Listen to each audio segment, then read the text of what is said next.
of the in terms sa depensa, talagang na-execute naman nila ng maayos, Javi. Well, we know Coach Egay Macaraya.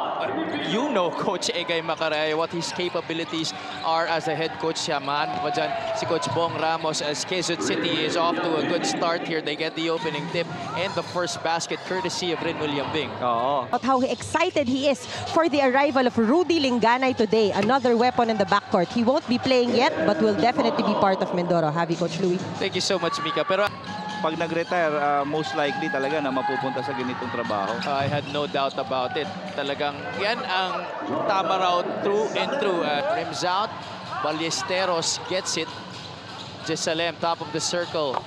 Swishes it through. Well, Coach Puppet, he spent a lot of battles here in this very building. Jonathan Jesalem is scorching hot to begin this ball game. Oo. Founding situation na yun. At parang nag-increase pa yung aerodynamics niya, Coach, nung pagupit siya. Estrella, floater is good. Ando Estrella is actually going up against... Abaw, hindi siya masyadong efficient dyan. Well, he bullets a pass inside. Lester Reyes able to score that, ends a short drought para sa Mindoro. Pasok sa laro na to. Papalitan na lang natin yung color, no? Oo nga eh. Dapat green and yellow na next year. Taytay Teodoro used to play with blue and yellow in the NCAA. Rios directing traffic from the right side. Bono, down low to Reyes. Desiderio, quick trigger. That rattles through. Desiderio for three. Great ball movement there by the Mindoro Tamaraw. Proves that he still has so much more to show. Oo. Paing Are, though, this is a guy definitely who has a lot of mileage ahead of him. Gets the basket and one off of the steal. Oo, now ito. Jordan Rios had that ball tapped from behind. Paing Are at the forefront of that break once again. And that's 5 quick ones for the former San Sebastian Stag. Oo, alam, he can get it. But if not, okay, if none, pwedeng ilaro muna nila yung motion offense nila. Ken Bono, top scorer for Mindoro. Kenji Roman trying to go back door. He takes it for himself and he makes it. Yeah, third 3-point. And they get the offensive rebound. QC really fighting hard on the glass. That's Abdul Sawat. No, JP Kawilan getting a basket inside after being very unfortunate from behind the arc. Can be a different kind of player still. Oo, siguro yung pinag-uusapan natin yan. Kahit sinong coach ang nag-handle sa kanya, I think yung topic na yun na this. Score set 25-17. Brought to you by GameX, the official online ending partner of the MPBL. The first. I see Quezon City and the Rizal Centro Mall team well matched up. Both teams very well coached. The pieces are court to Chino Mosqueda. Air balls that one. Sawat able to get it plus the basket. And again, this guy, Frustrating here for the blue shirts. Elevator screen. Teodoro, he loves that. He gets the three. That's another basket for Taytay Teodoro. And ito yung kailangan ma-solve nitong QC. And with that three-pointer, will make Coach... Thank you so much, Mika. I love that attitude coming from Coach Egay that he's really going to stick with this group of players as Rin William Bing kisses it off the glass for his seven. Thankfully, it was just a warning, not a technical. Oh, Yambing finds himself wide open underneath the basket. That's 2 points more para kay Rin William Bing. Reyes swings it to Bono. Desiderio, catch, shoot, fire, splash. Alam mo, hindi ko natitignan kung paano. Collects the rebound. 34-28. Desiderio rejects the screen. Desiderio takes the three and gets it off the bank. And just like that. Caspe flares out, puts the ball on the deck, a little adjustment and gets it off the glass. JJ well below what they're shooting here this afternoon. Mosqueda, he loves those floaters. Gets one in the middle, 39-34. Bono will do it. Short on the three. Rios has always been a good rebounder. Rios fade away. 2 points para kay Jordan Rios. 39-36. Bono wants it. Redemption is at his hands here against Jason Ballesteros. nifty up and under for Ken Bono. And he really loves. So, nakadalawang palitan na tayo ng streak.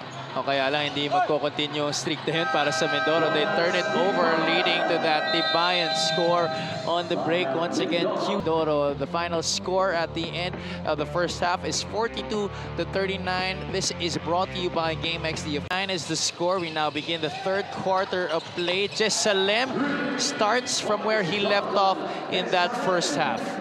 Great. Gives it up to his point guard, Tibayan. Hands it off to Jesalem. Same action. Tibayan on the roll. Tibayan will score.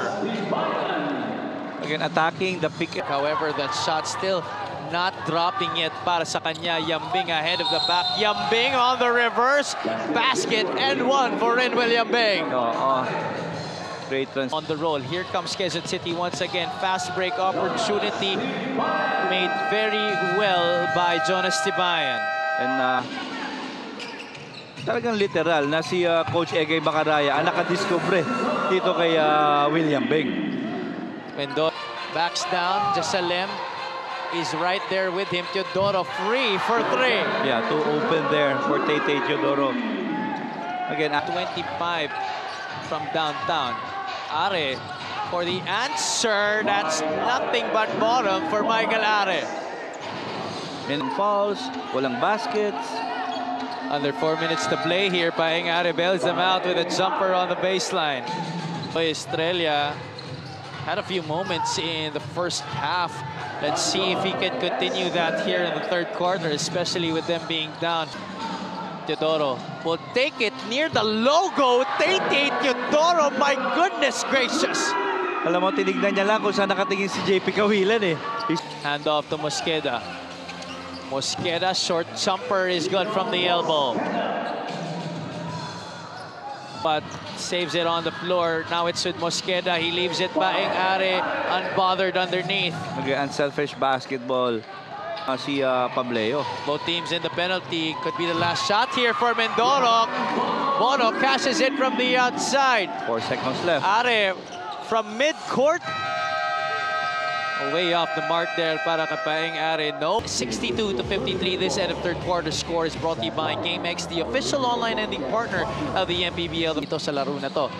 Well, they're trying to get back in this game. Ken Bono continuing to sizzle here for Mindoro. Back to back. Alam mo, ang ganda na. Sa akin, balance to. Pero ang maganda dito, madiin dumepensa.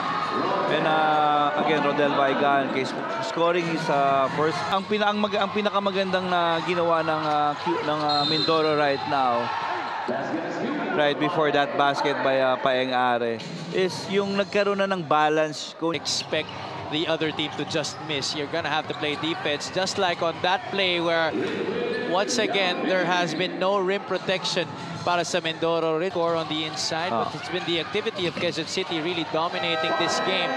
Inside, outside, Paeng Are connecting on the back shot from the perimeter. To steal for Mindoro. Teodoro is leaking out. Tete able to finish. Grabe yung body control ni Tete. Roman swings it to the left. Mosqueda, can this get him out of his slump? Possibly. That's a three-pointer for Chino Mosqueda. Court muli. Tete gets it back, leaves it. Lester Reyes reverse is good. Yambing gets the handoff. Renwell for three. Overshoots the mark. Offensive rebound. Guess who? Paeng Are gets another 2 points inside. Basketball ending sa Pinas. Oh, that could have been big para sa Quezon City, but Jason Ballesteros just waiting underneath for that loose ball. Again, yung pagbalik ng kumpiyansa nito ni William Bing, the timely insertion nito ni Paeng Are really provided what's needed for the Quezon City Todo Action team. At least now after 4 games, this is the 4th one to get a W. And this will definitely be a big confidence booster for them in their game against the Rizal Golden Coolers in their next assignment. Our Buenas player of the game is our final score, 78-71. This is brought to you by GameX, the official online ending partner of the MPBL, the first and original online basketball ending sa Pinas.